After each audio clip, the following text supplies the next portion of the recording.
topography, location, physical geography, climate, all shape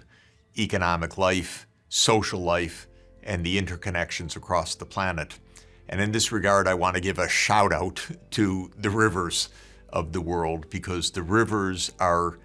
the great interconnectors of commerce into the interior of continents. Rivers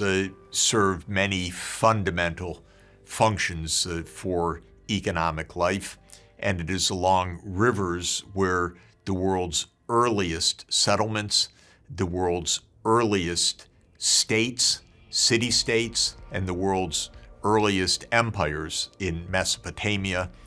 in Egypt, in China,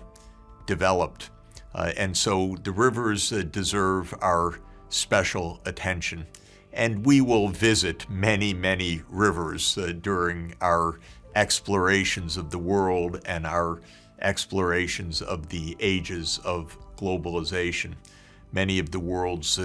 most venerated sites, greatest historic sites, places of ancient and modern culture, great cities, origins of wisdom traditions emerged along the great rivers of the world. I'm thinking of the Nile, which gave rise to the oldest empire of the world, the great dynasties of the Old Kingdom and the Middle Kingdom, and then the New Kingdom, already 3,000 years ago, of Egypt. The Nile created Egypt in its magical way. The great Ganges River, venerated in India for millennia, and shaping that country's culture in absolutely fundamental ways that we will visit and explore, giving rise to great religions of Hindu tradition, of Buddhism, of Jainism, and other of world great religions and wisdom traditions. The Danube, a great river of Europe, and a river that played historic roles in shaping the economy of Europe, but also the politics of Europe. The Danube was not only a waterway that connected Central Europe and the Black Sea, but also a waterway that formed a long-standing division of power between the Roman Empire to the south of the Danube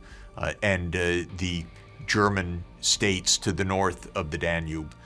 And that boundary served between German confederations or tribes and the Roman Empire for hundreds of years during the height of the Roman Empire.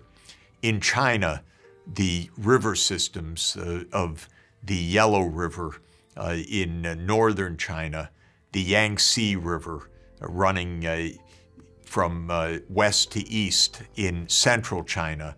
the Pearl River system in southern China, all are centers of Chinese civilization that date back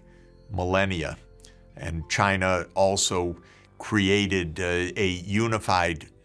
state that has been unified for more than 2,000 years, in part by interconnecting its great rivers, interconnecting through man-made canals, the Yellow River to the north, the Yangtze River in the center of the country, and by their interconnection, enabling a massive and unified state and administrative structure to rule and govern China for more than 2,000 years. The Hudson River, my home,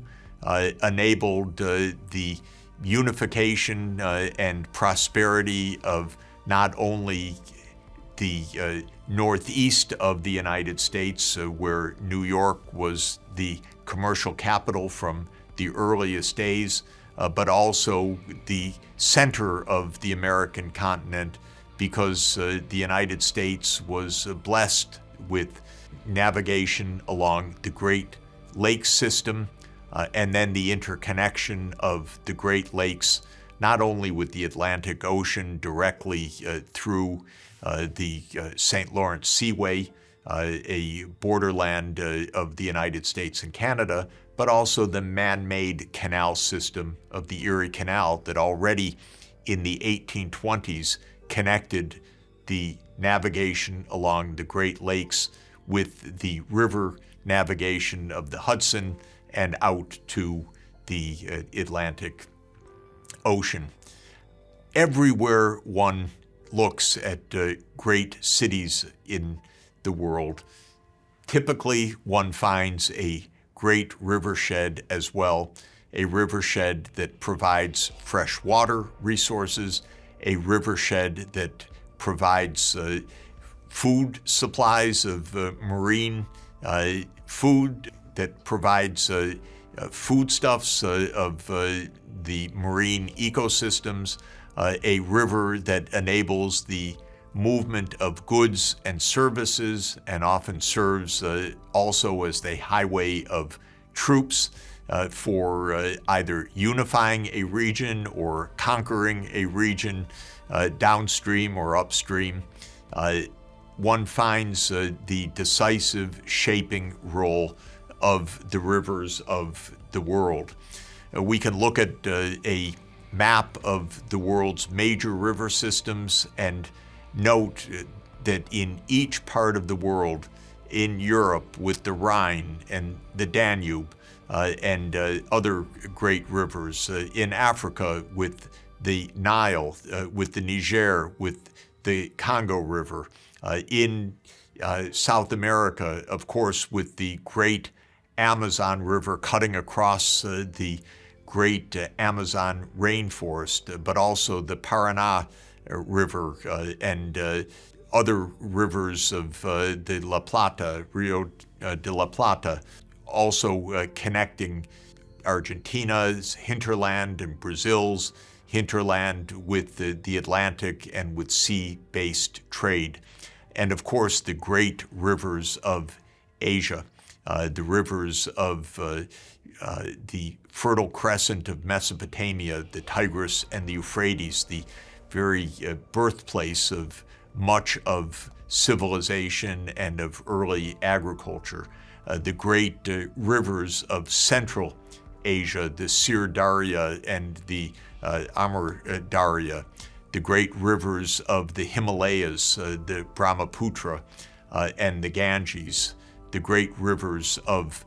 China, the Yangtze, the Yellow and the Pearl rivers, all playing a decisive and deep